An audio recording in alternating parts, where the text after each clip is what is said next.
Raha ny taremarika tonga etsy amin'ny voamieramalo tena mikarakara ny fifidianana dia ambany ny tahan'ireo olona tonga nitsoratra anarana ao anatin'ny lisy fifidianana eny anivon'ny fokontany eto Madagasikara.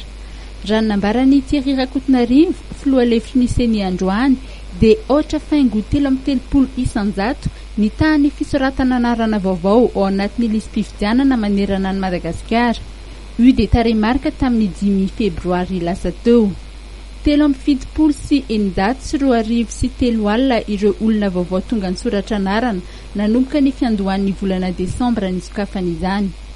Mahatratra 270 sy 900 sy 900 sy 4 alina sy 9 sy 9 tapitrisa ireo voasoratra anarana tamin'ny daty ny 10 febroary lasa teo. Misy ireo faritra sasany izay miiba ny tahan'ny fisondrotana ao anatin'ny lisitra. Betsaka kokoa ireo olona maty sy nivezina indroa ka nesorina tao anatin'ny lisitra noho ireo olom-baovao tonga nisoratra anarana. Tany amin'ny faritra Diana ohatra dia olona 450 sy 3 no nesorina tao anatin'ny lisitra, raha toa ka 770 sy 700 monja ireo olom-baovao voasoratra ka lasa miiba ohatra faingo 730 ny tahan'ny fisoratana anarana tamin'ity taona ity.